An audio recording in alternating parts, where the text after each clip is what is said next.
Hi, welcome everyone to the Global Reading Network's webinar today called Assessing Oral Language Reading, Comprehension, and Spelling Skills, Complements to the Early Grade Reading Assessment. My name is Allison Flepson. I'm the Reading Program Specialist here at Reading Within Reach, which supports the Global Reading Network. We're broadcasting this webinar to you today from Washington, D.C., and we thank all of you for joining us from wherever you are and whatever time zone you're in. We appreciate all of the participation and the discussion and conversations that many of these webinars have sparked. We're very happy today to have two presenters from RTI International to talk to you about some recent research that they've been doing to investigate new ways of measuring children's reading skills. They will be telling you about pilot work that they've done and how those results can be applied to the work that many people are doing around the world to improve early grade literacy. I'm just going to take a few minutes to introduce them in case you are not familiar with their work and have their bios in front of you. Dr. Peggy Dubeck is a senior literacy researcher for RTI International. Her interest in literacy work began when she was examining dyslexic readers learning in multilingual contexts. Since then, her experience has spanned the entire research cycle, including randomized controlled trials, pilots, and large-scale program implementation, evaluation, analysis, and dissemination. To date, she has provided technical support for USAID-funded literacy improvement efforts in 15 countries. In addition to this work, she's taught in diverse educational settings from kindergarten through the graduate level. She currently teaches graduate courses at the University of Virginia, where she obtained her PhD in reading education.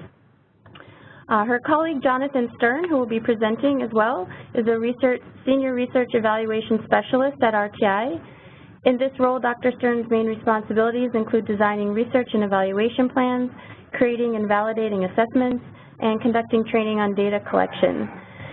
Since joining RTI, Jonathan has provided technical expertise in more than a dozen countries, with extensive work in Cambodia, Ethiopia, Ghana, Jordan, and Tanzania. His most recent work has focused on developing and validating the Group Administered Literacy Assessment, or GALA. Dr. Stern received his PhD in International Education Policy and Management from Vanderbilt University. So we welcome our presenters. The URC office is having some kind of a fire drill, apparently, so we are going to be turning our sound off on our end and turning it over to Dr. Dubeck and Dr. Stern to take forward. Please put your questions into the Q&A box of the on your WebEx interface there, because we will be monitoring that throughout the presentation and responding to questions both written and then following the presentation. So without further ado, I will turn it over to our presenters, and we will be online as well answering questions or chats you have. Thank you. The agenda here in front of you is pretty straightforward. We are just going to go over a little bit of background on reading comprehension in general, as well as how we came about this work. We'll look a little bit at the approach that we took to piloting these subtasks, and there are 4 subtasks specifically that we'll be talking about today. You can see them listed there on the slide. We'll briefly go over some results and recommendations and then open it up for discussion as well. And at the bottom of that slide, you'll see that there's a link for the full report, as well as the subtasks that were piloted, so anyone who's interested in more information can find it there.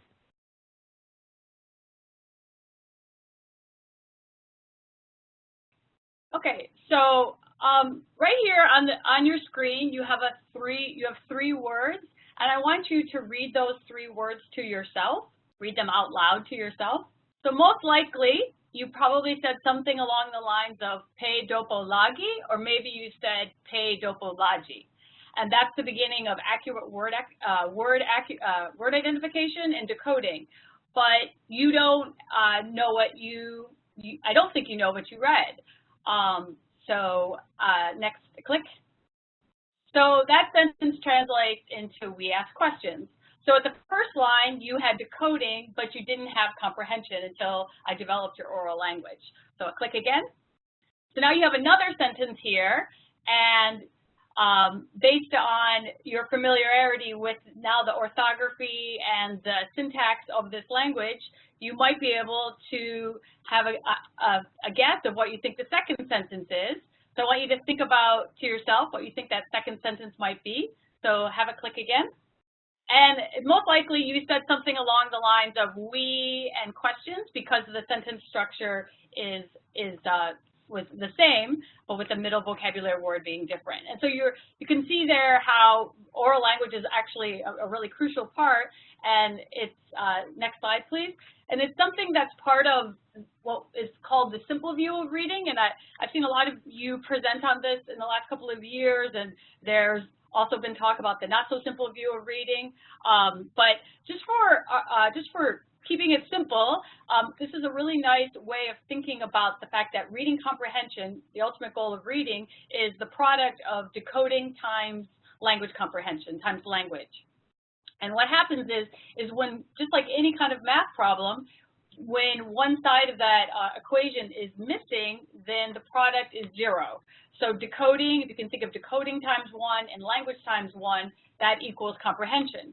And if one of those two sides of the equation is missing, you have no comprehension. So if language is missing, it's no comprehension. If decoding is missing, that's no comprehension.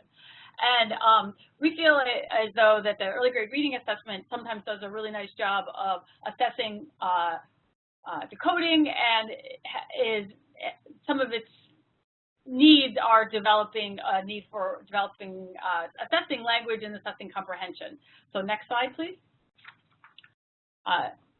So this is a slide that I've used a lot over the last few years in some of the presentations I've given. This comes from the RAND study report that was chaired by Catherine Snow.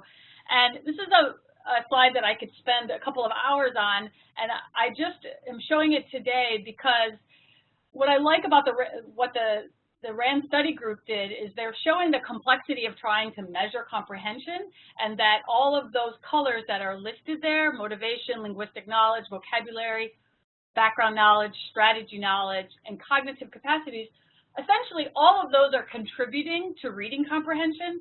And really, to be accurately and reliably measuring comprehension, you should be measuring all of those.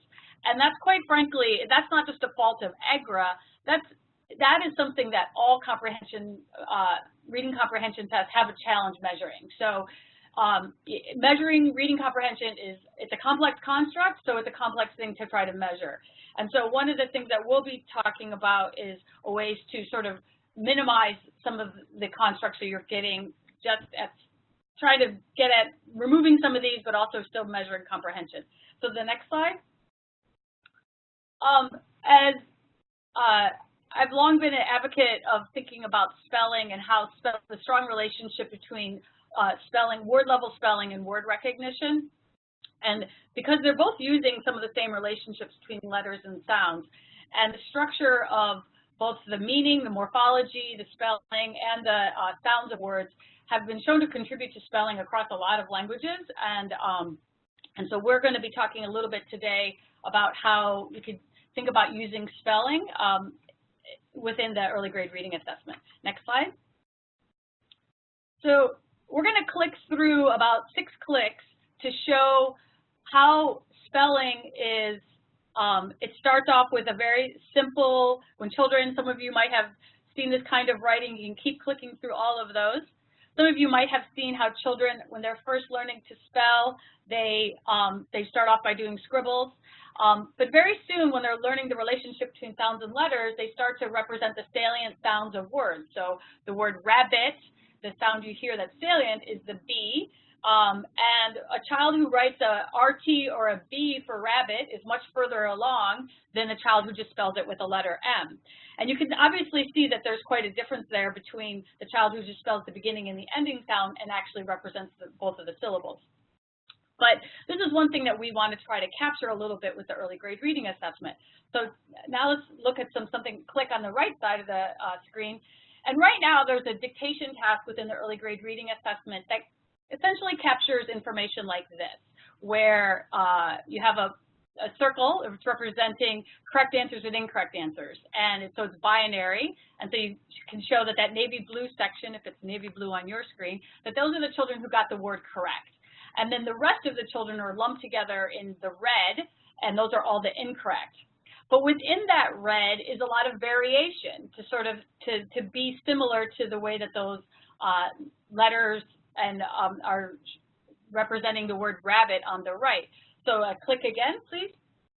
And so now we have another pie chart, and we still have the same proportion of children getting the word completely correct in the navy blue, the 4 out of 4.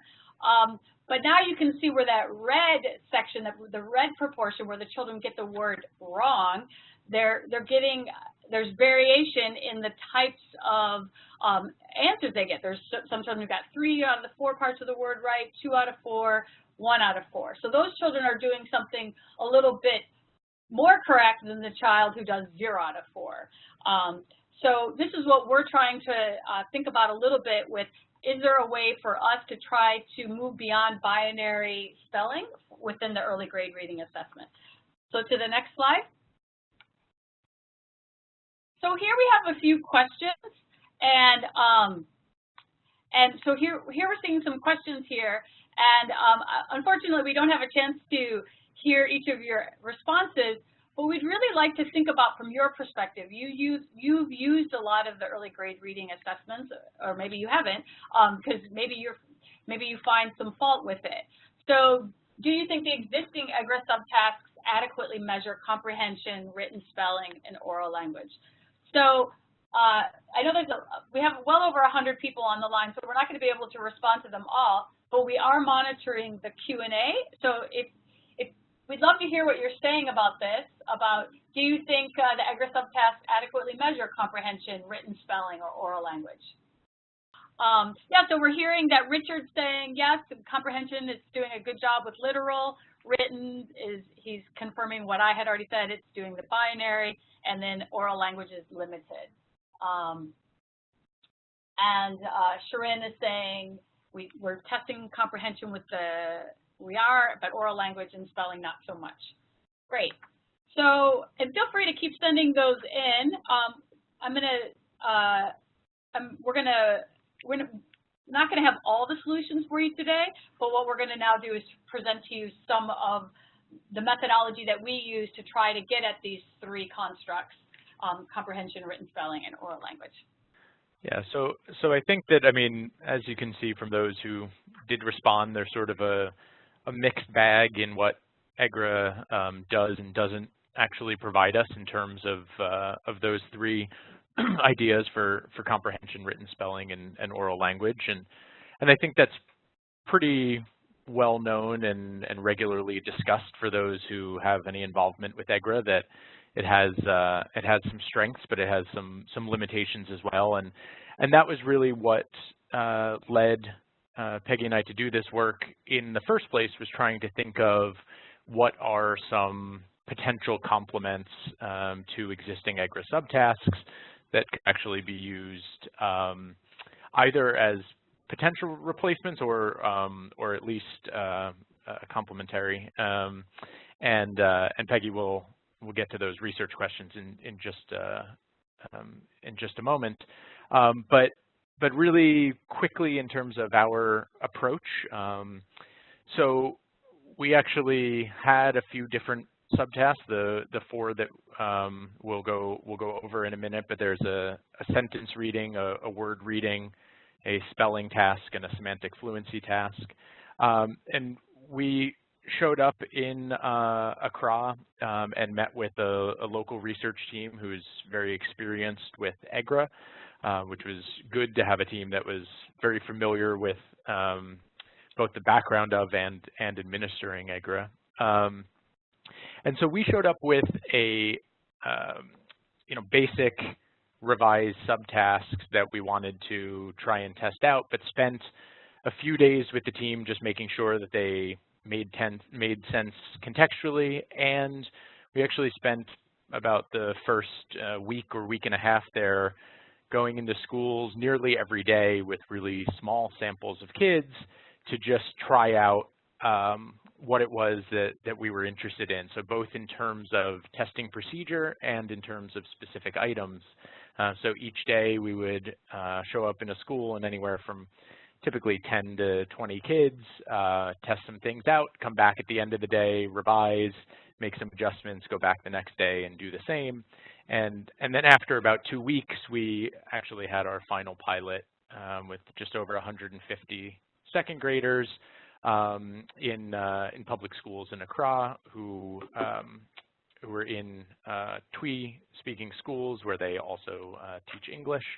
So we did create assessments in both English and Twi, but in the end, the results here that we will be presenting are focused specifically on English, partially because Twi did not work out as well as we had hoped, although there's no real reason from a linguistic standpoint why the subtest wouldn't have worked. We attribute it more to the fact that our initial intention was to revise and adapt both subtests during our time there. We spent almost all of our time on English, and the Twi administration actually happened after we had left, and I think that it just needed some more revision before it would have been in the same place that the English one was. We also piloted some existing EGRA subtasks along with the new ones so that we could test for concurrent validity and see, the correlations between our new tasks and existing EGRA subtasks. We did some basic test-retest as well to get a sense of the consistency across administrations for our new tasks. It says here that we collected data using Tangerine. That's kind of half true. We'll talk about the administration in a little bit. It was a paper-based administration. We then entered the data into tablets using Tangerine afterward, and then analyzed the data using Stata. So that's a kind of quick overview of our general process, and Peggy will now take you into the specifics of the research questions themselves. So our primary research question is that we feel that we've been really challenged by the early grade reading assessment, and how, even though, as some of you noted, it does measure reading comprehension, we felt as though it's a little bit challenging because of how it's attached to the length of the passage that a child reads. So we wanted to, and we also were challenged by sometimes some of the quality of the questions and the level of background knowledge that you can have to develop those questions. So we wanted to look at an individual word choice subtask and a sentence reading subtask to see if they could be used to either complement or to replace a reading comprehension passage. And then we wanted to look at a methodology for scoring spelling to see if it could give us some differentiated data beyond the binary correct and incorrect. And as we have seen in so many languages, does it still continue to show a relationship into decoding? Because if it does, then we would feel like we have a pretty good measure. And then because we were, as Jonathan mentioned, in and out of schools a lot, we were very interested in the validity and the reliability of the subtask that we designed. So we were really interested in the procedures, we were very interested in the directions, we were very interested in the construct, and were we capturing what we hoped to capture. And then also, because of going back to the simple view of reading, of having that language comprehension subtask, this element of the pilot was sort of added on. I don't want to say late, but it wasn't our original purpose. Our original purpose was to get at reading comprehension and spelling. So we wanted to know, we knew going into it, is there potential for this? And so we wanted to see, could you do it reliably and efficiently? And those of you that have measured oral language know that it's a challenging construct to measure in even the best of circumstances. So this was sort of a proof of concept of, could this be used in such a place. So to the next slide, please.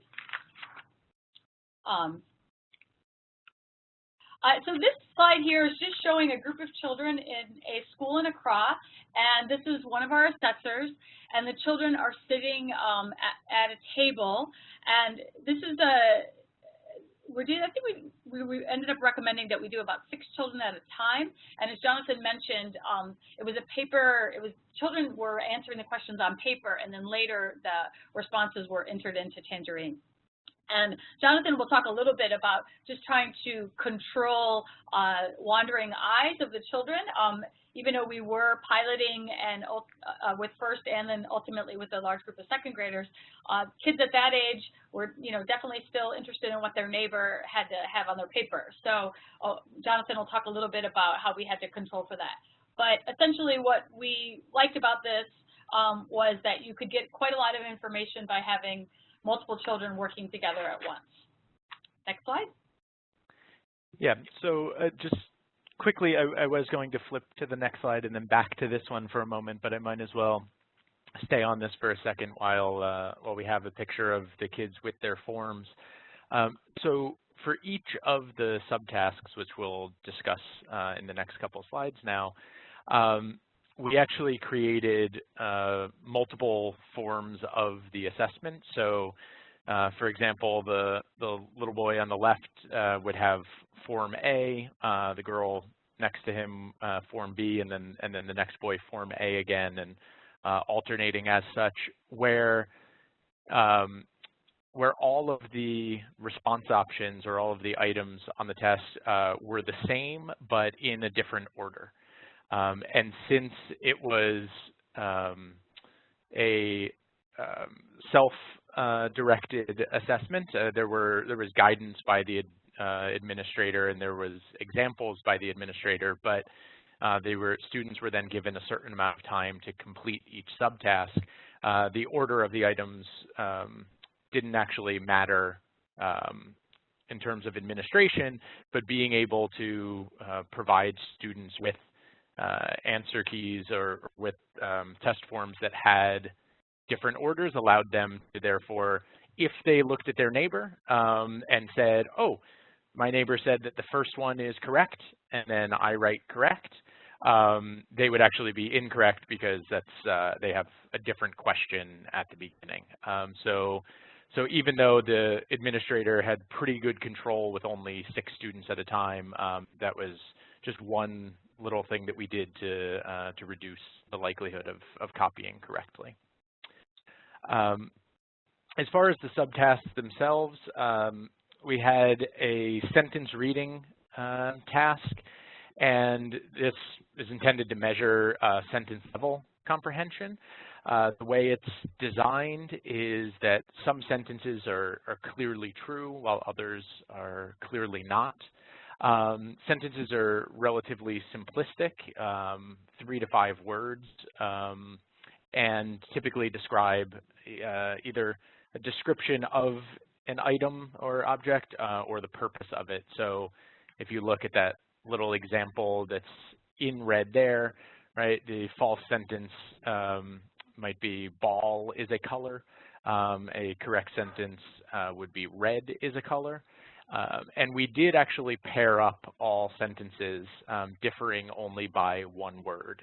So there were 20 items in total, but there were really 10 paired sentences. And as we said, so for example, the pair here is ball and red, both of which the sentence would be is a color. And when we went through the scoring, which we'll talk about in a little bit as well, we did it partially so we could see how many got each individual sentence correct versus what is the ability of students to get the pair correct, and how much did that impact how we wanted to score or analyze the data. There were 20 sentences in total, and a child had to tick if it was true or not true. We gave 5 minutes as a broad time for these, although often time was able to be stopped early because everyone had completed the task, but we wanted to ensure enough time for everyone to complete it. This slide shows the very top of the assessment form. So first, the assessor would do an example. You can actually very faintly behind our assessor in this picture see the little check mark and the X mark, and it says goats live in the sky and cats have tails. It's a little hard to read that, but each assessor would write the examples on the board. The examples were also at the top of the student sheets, and they would mark together whether a sentence was true or false to ensure that everyone both had a sense of what the check mark versus the X mark meant, as well as ensuring that they understood what the task was asking. So we wanted to make sure to provide a couple examples for them to do. And then there would just be a list of 20 sentences. Those are the first two that appear there. The dogs lay eggs and chickens have pencils. The intention was for both of these sentences to be marked as false, although I'm sure that there has been a time when a chicken has stolen a pencil from someone.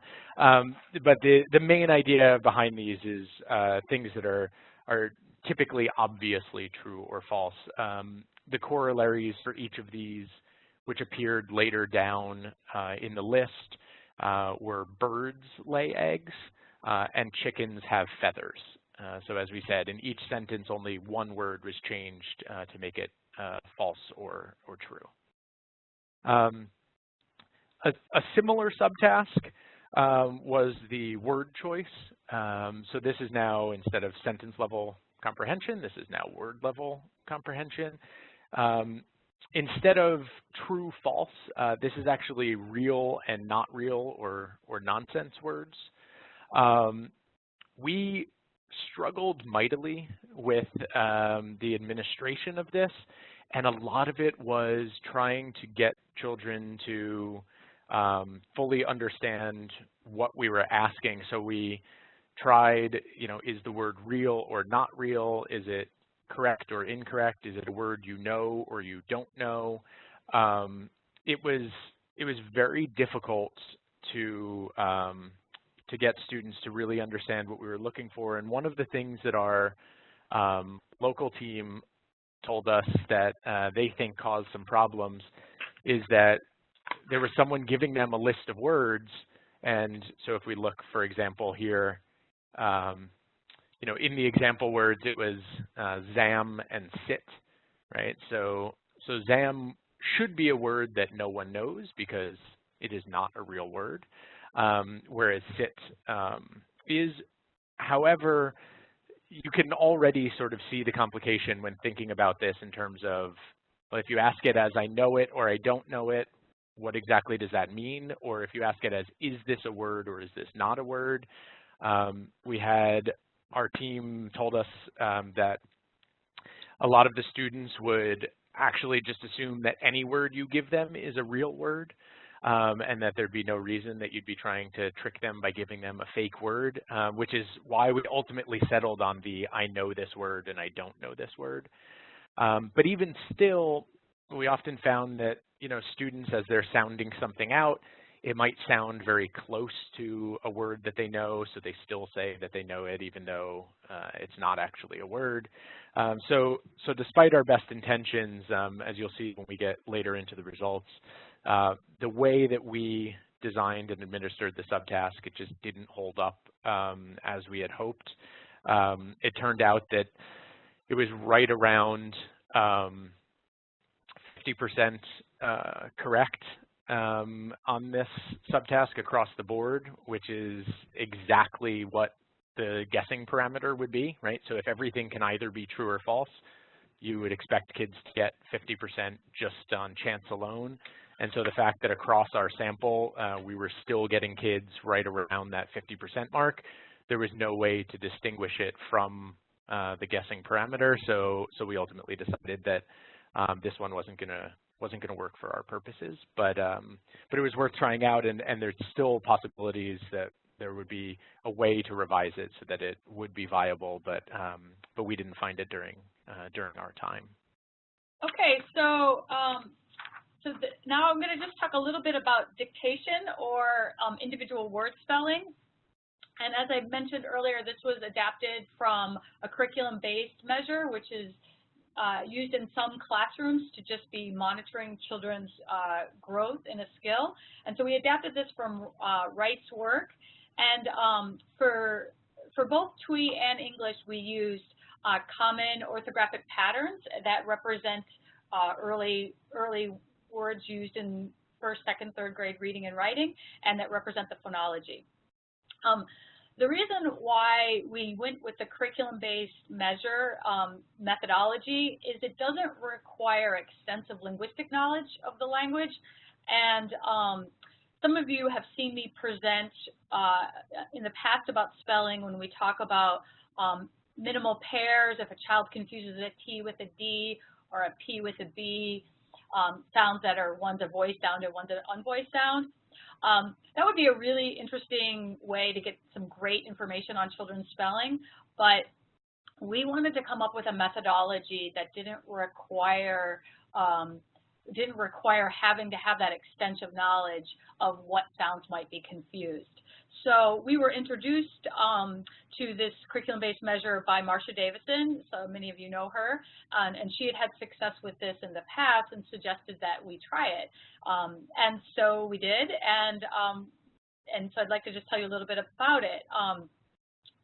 So it was an oral task, and we had to think about, the amount of time. We're always thinking about subject effects, and we don't want kids to get too tired.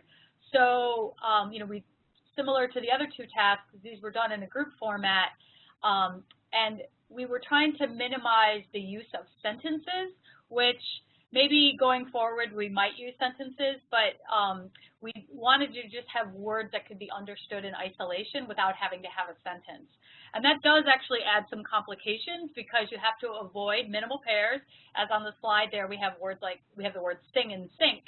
And without a sentence, those are hard to hear, that ending. And we had the same things happening in TWE. So I still would recommend that you stay away from the sentence because children do tend to sometimes spell a word that's in the sentence as opposed to the word that's the target word. But it does create some complications. But the really nice thing about the task is the ease in which it's scored. And what you're doing is you're scoring the word for the correct letter sequencing, and you're starting at the beginning of the word and going through the end of the word. And so there's always a place to show that you know that the order of the letters is correct. So the example word that we are showing towards the bottom of the slide is the word talk. That's a 4-letter word, and it's scored for 5 different spaces. And so the sequence 1 is a space before the letter T, meaning did the child represent the word talk by the very first letter being a T with nothing preceding it. And then the child is given credit for doing T followed by A, and then A followed by L, L followed by K, and then at the end of the word, K followed by a space. So the words will all have the spacing at the beginning and the end, so there's always going to be one more item than there are letters in a word. And so these are the same procedures that we use for the TWE words. And so we, again, going back to my idea, ideally, I'd also be, possibly scoring this with a little bit more linguistic information for children who confuse a T with a D or a K with a G, but we didn't do that. And that's, I think, beyond what we can be doing right now. And but we feel pretty good about this methodology. We tried it out, and it was working really well in the pilot.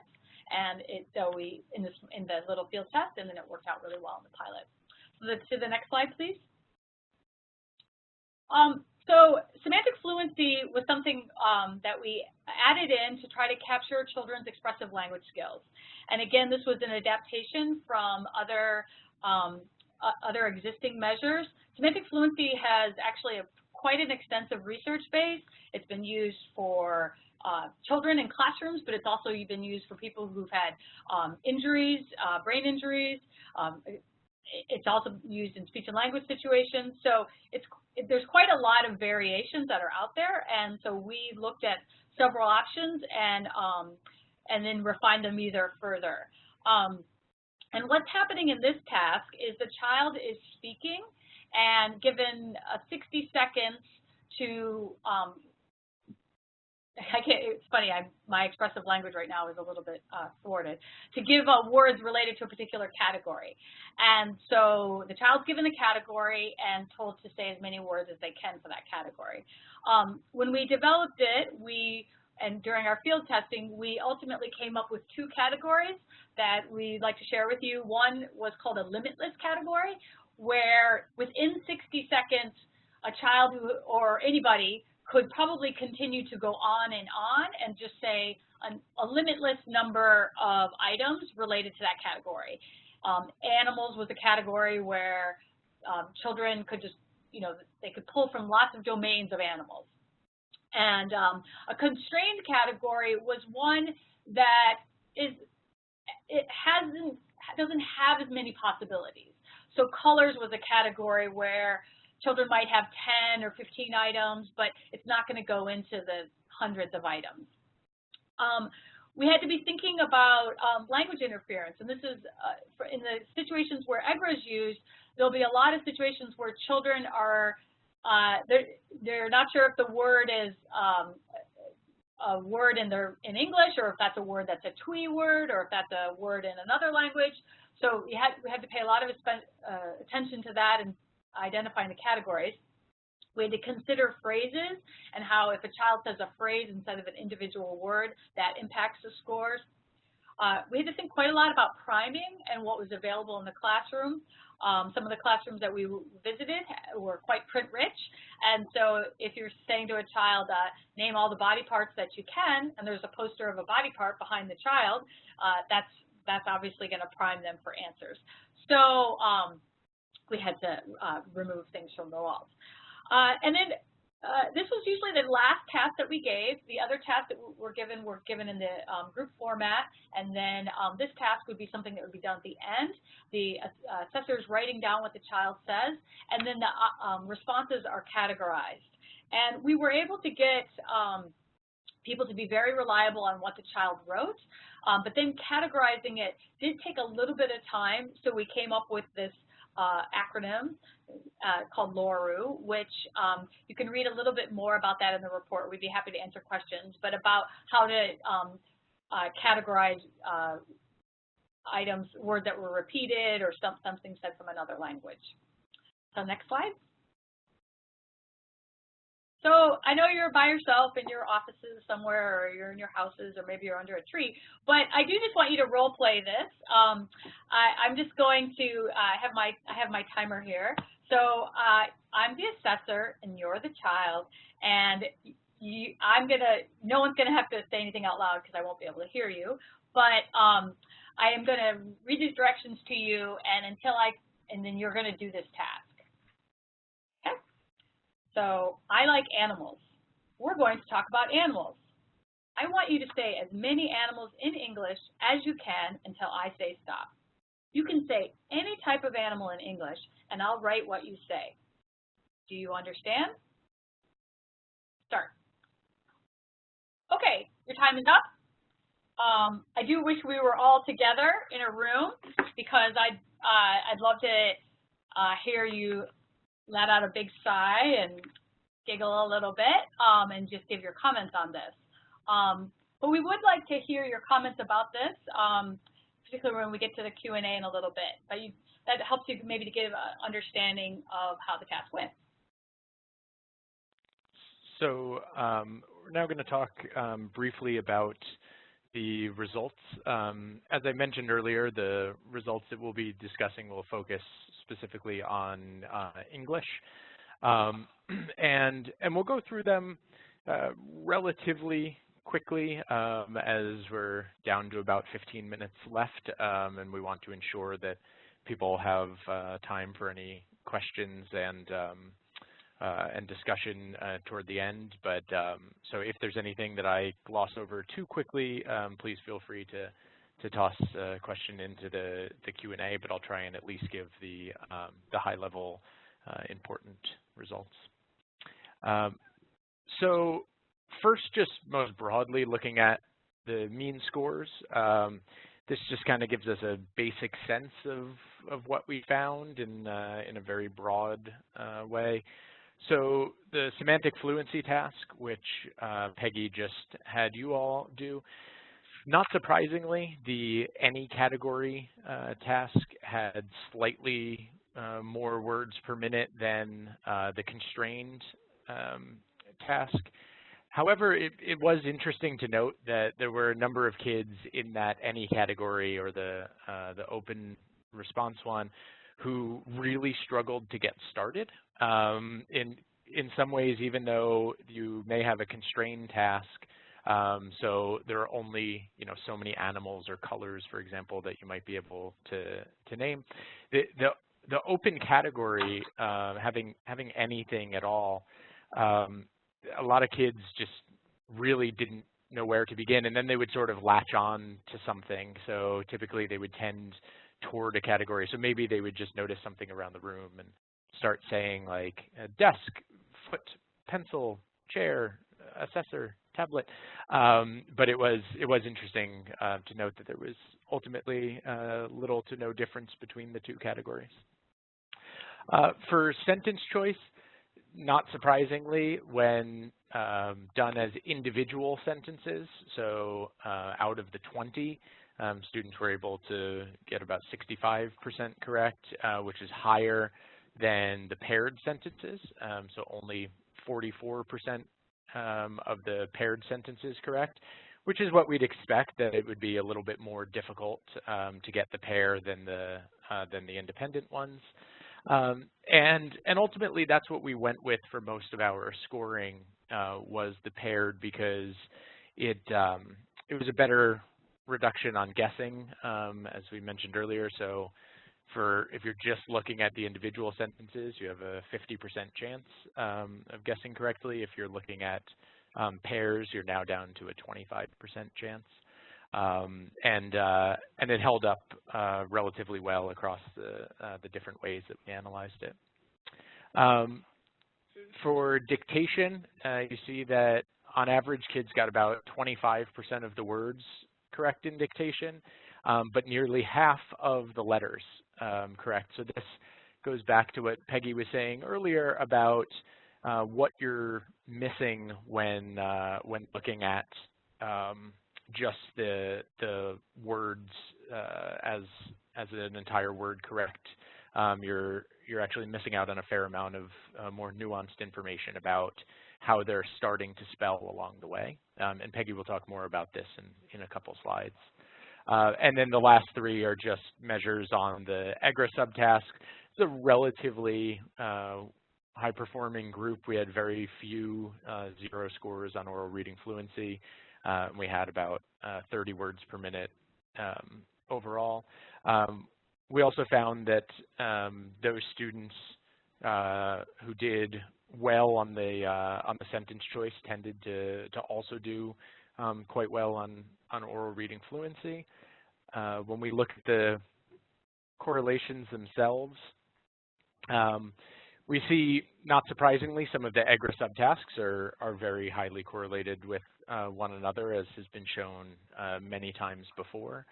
The word dictation task was also quite highly correlated with all of the EGRA subtasks. The sentence choice below what we would maybe consider the traditional conventional cutoff of 0.7, but still a moderately strong correlation between sentence choice and comprehension. One thing that I found interesting when looking at these data is, so reading comprehension and the oral reading, you can see, I was just trying to put the cursor over it. Reading comprehension and oral reading you see is a 0.85 correlation.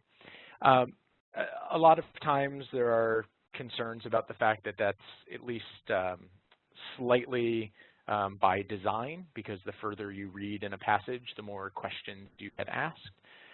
So if you actually look at the correlation between oral reading and reading comprehension of the questions attempted, so you don't look at it overall, but you look at that relationship, it turns out that it's 0.68, which is exactly the same as the relationship between oral reading and sentence choice. So in terms of the, when you take out that constraint in the EGRA, the relationship between sentence choice and reading comprehension to oral reading score is identical, which I just found interesting in its own right. Semantic fluency was clearly the lowest correlation of all. And we didn't really have strong expectations as to what exactly that would be correlated with. But the other tasks, the dictation and the sentence choice, presented some promising results. And sentence choice also had a test-retest measure of about 0.76, not quite as high as you would want it to be, as a test-retest was actually done in the same day, but not bad, but not great. And the overall test scale, when looking at it, the Cronbach's alpha, when looking at all the subtests combined, it's about 0.92, which is very good. When taking out reading comprehension, so for example, if you just had sentence choice and not the reading comprehension, it was still about 0.90, so not much of a reduction in the test scale by removing the reading comprehension measure. So that's a lot of small numbers on the screen and other ones that I'm just randomly spouting out at you, but hopefully it gives a little bit of sense about some of the promising results in terms of the relationships. And Peggy will now talk for a moment on the dictation. Yeah, so earlier in the presentation, I showed you the pie chart that was just a hypothetical pie chart of trying to show the binary versus doing qualitative scoring.